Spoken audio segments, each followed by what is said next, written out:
Barattoonni Yuunvarsiitii Wallagga Kaampaasii Gimbii yaada OBN'if kennaniin baroota dheeraadhaaf saboonni fi sablammoonni uummattoota Itoophiyaa amantaa, gosaa fi qomoon osoo adda waliin baasin jaalalaa fi tokkummaan jiraachaa akka turan ibsaniiru. Kaawwan qaddam yaasallafut abbootochaችን abbootii keenya kanaan duraa fi dhaloota keenya ammaa wal bira qabnee yoo ilaallu nuti miidiyaa hawaasaa waan afarsurratti xiyyeeffanna. Kun immoo nun baasu nageenyaaf hojjechuu qabna. Nageenyi furmaata waan hundaati. Tokkummaa biyya kanaas cimsuu qabna. ከዚህ ቀደም abbootiin keenya kanaan dura biyya kana nutti dabarsaniiru.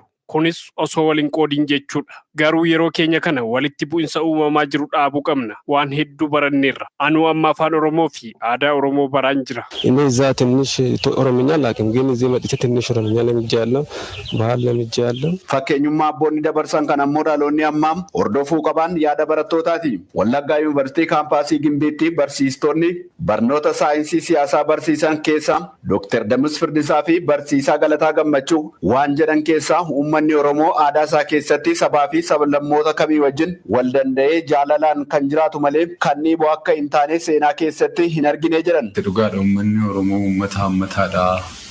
Gaafa jennu walumaa galatti jalqaba akkuma kaamaa ture waa'een hariiroon hawaasaa maal fakkaata gaafa jedhu uummanni Oromoo uummata naannoo isaa biyya kana keessatti iddoo handhuura ta'e qabatee jira uummanni kuni. Garuu kanneen fedhii siyaasaa qindaa'aa ta'e qopheessanii uummattoota barootaaf walii wajjin jiraachaa ture walitti buusuuf hojjetan waan jiraniif kana uummanni beekee maaliif jechuu danda'u akka qabus dhaamaniiru. Walitti bu'iinsa hawaasaa seenaa biyya kamii keessatti akka hin jirre less likely akka hin jirredha kan dubbatamu. Garuu walitti bu'iinsi hawaasa da'oo godhachuudhaan ka'utu jiraadha. Amma biyya kana keessatti walitti bu'iinsa hawaasaa jechuudhaatu waan iyyuu gaarii. Mootummaanis dhimmoota akkasii irratti tarkaanfii fudhachaa adeemuun akka barbaachisu ibsaniiru. At least namni identity qabu uummata identity qabu hojjeta. At least isa kan miidhamale. Namoonni akkasii identity dhibba tokko qaban maal jedhamu? Kan economic gain argatanii political gain kan argatu definition ilma namaa hin guutan warra akkasii. So namoonni akkasii irratti hojjetamuu hin danda'ame. Kanaaf eeriyaa sana irratti uummannis qaamni mootummaa sotu xiyyeeffannoo godhate. Hayyoota dabalatee qaamolee hawaasa hundaarraa wanti eegamu dhugaa jiru madaalaa adeemuun namni bakka jirutti ammoo gahee isa ilaallatu ba'uu qaban dhaamsa hayyoota Yuunvarsiitii Wallaggaa Kaampaasii Gimbiiti. So uummanni amma siyaasa hubannaa malee galee jechuun waan hojjechuun nurra jiraatu.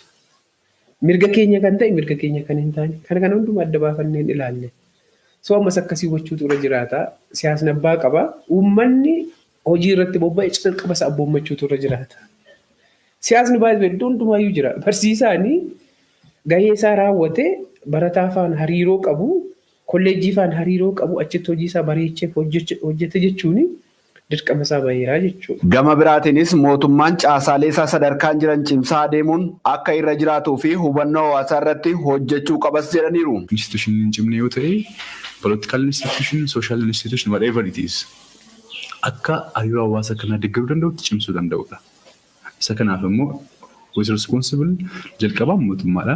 Inni lammaffaan immoo hawaasa ofiisaatiiti. Formal institution cimsuudhaaf dirqama kan qabu mootummaadha. Informal institution cimsuudhaaf immoo akkuma jalqabuun formal ta'e hawaasa gidduutti kan politics wantoota ta'an isaan irratti xiyyeeffachuu